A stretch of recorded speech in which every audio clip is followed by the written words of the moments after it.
राहुल गांधी ने, अखिलेश यादव ने क्या कुछ कहा स्पीकर पद को लेकर या डिप्टी स्पीकर पद को लेकर, आपको सुनवाते हैं। आज अखबार में लिखा है कि प्रधानमंत्री ने कहा है कि ऑपोजिशन को कंस्ट्रक्टिवली सरकार के साथ कोऑपरेट करना चाहिए। ऑपोजिशन ने क्लियरली कहा है, राजनाथ सिंह जी का खारगे जी को फोन आया, राजनाथ सिंह जी ने खारगे जी से कहा देखिए आप हमारे स्पीकर को सपोर्ट कीजिए। ऑपोजिशन, पूरी ऑपोजिशन ने कहा है, हमने सब के सब से बात की है, पूरी ऑपोजिशन ने कहा है कि हम स्पीकर को सपोर्ट करेंगे, मगर कन्वेंशन ये है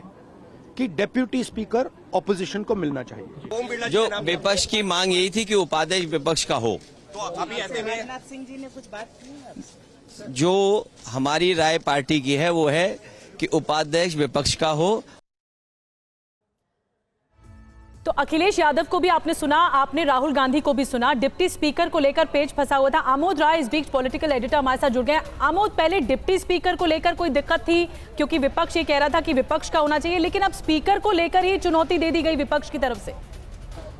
निश्चित तौर पर देखिए दीदी, इसमें समझने वाली बात यह है कि सरकार की तरफ से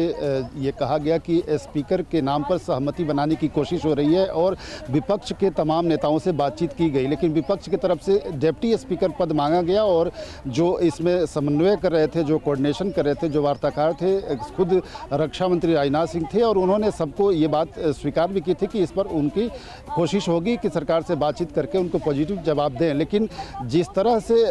आज लगातार ये दबाव बनाने की कोशिश की गई कांग्रेस की तरफ से और समाजवादी पार्टी की तरफ से और इसके अलावा डीएमके की तरफ से कि आज ही ये बात तय होनी चाहिए, 11 से 12 बजे के बीच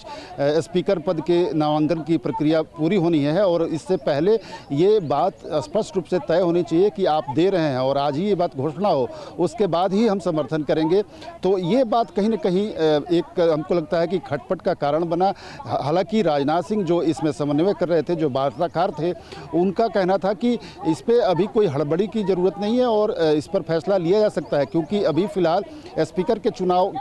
की बात है और उसके बाद डिप्टी स्पीकर की बात बाद में हो सकती थी। लेकिन जिस तरह से दबाव विपक्ष की तरफ से बनाया गया है, वैसे में सरकार को ऐसा लगा कि ज़्यादा दबाव बनाने की कोशिश की जा रही है, लिहाजा सरकार ने उस पर कोई ज़्यादा सुनवाई नहीं की और बात नहीं मानी गई। लिहाजा कांग्रेस ने भी अब के सुरेश जिसको लेकर लगातार सबने देखा भी कि किस तरह से कांग्रेस कह रहा था कि एक दलित होने की वजह से उनको प्रोटेम स्पीकर नहीं बनाया गया था, उन्हीं को स्पीकर पद का उम्मीदवार बनाकर उतार दिया गया है। तो अब दो उम्मीदवार हो गए, सत्ता पक्ष की तरफ से ओम बिरला और विपक्ष की तरफ से के सुरेश उम्मीदवार हो चुके हैं। और ये निश्चित तौर पे लोकतंत्र में स्पीकर एक ऐसा पद होता है कि जिस पे चुनाव कराने की कोशिश नहीं की जाती है, आम सहमति से चुने जाने की कोशिश की जाती है। तो ये एक बोन ऑफ कंटेंशन होगा जो अगले 5 साल तक सरकार और विपक्ष के बीच का जो रिलेशन हो सकता है वो आज से ही ये दिखाई पड़ रहा है कि किस तरह से टसल में चलने वाला है। और जहां सहमति बननी चाहिए थी वहां सहमति अगर नहीं बनी है तो ये अपने आप में दिखा रहा है कि विपक्ष भी किसी भी तरह से झुकने को तैयार नहीं है। सरकार अगर झुककर बात नहीं करती है तो विपक्ष भी अपना रवैया अख्तियार करेगा। विपक्ष ने अपने तेवर दिखा दिए हैं, स्पीकर पद को लेकर उम्मीदवार उतार दिया है, नामांकन भी दाखिल कर लिया है के सुरेश ने, इसके अलावा ओम बिरला ने भी नामांकन दाखिल कर लिया है। रजनीश भी हमारे साथ जुड़ गए हैं इस बीच। रजनीश, सत्र का दूसरा दिन है 18वीं लोकसभा का, ऐसे में अब ओम बिरला की तरफ से भी नामांकन दाखिल हो गया है जो कि एनडीए के उम्मीदवार हैं, लेकिन ये पहली बार होगा क्योंकि निर्विरोध चुना जाता है स्पीकर का पद, लेकिन पहली बार होगा, विपक्ष ने भी बता दिया है कि वो स्पीकर का पद उतार रहे हैं। बिल्कुल, देखिए इस पूरे मामले में कांग्रेस पार्टी ज़्यादा रैशनल और लिबरल दिखने की कोशिश कर रही है। जो बयान राहुल गांधी ने दिया कि हम इंतज़ार कर रहे थे कि हमसे बातचीत की जाएगी, हमारी सहमति मांगी जाएगी, हमारा समर्थन मांगा जाएगा, बहुत देर कर दी सरकार ने इस पूरे मामले में बातचीत में। और कहीं ना कहीं डिप्टी स्पीकर के पद को लेकर कांग्रेस पार्टी और विपक्ष की जो उम्मीद थी उसको भी सरकार की ओर से तवज्जो नहीं दी गई है और उसके बाद ये बड़ा फैसला लिया गया। आपसे थोड़ी देर पहले मैंने रिवॉल्यूशनरी सोशलिस्ट पार्टी के नेता एनके प्रेमचंद्रन से बात की। उन्होंने कहा कि हमारी तैयारी पूरी है और हम सरकार के आधिकारिक घोषणा का इंतजार कर रहे हैं। घोषणा के बाद अनऑफिशियली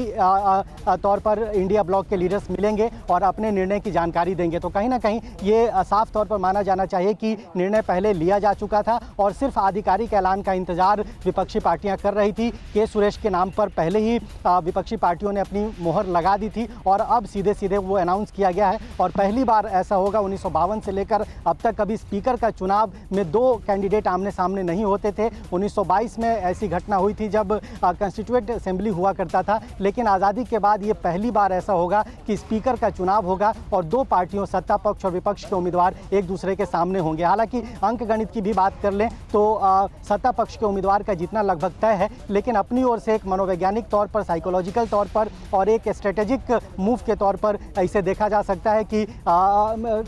विपक्ष भी ये बताने की कोशिश करेगा कि उनके पास कितने ज़्यादा नंबर हैं और ख़ास तौर पर कुछ सरकार को समर्थन देने वाली कुछ एनडीए की पार्टियां हैं जो ये नहीं चाह रही थी कि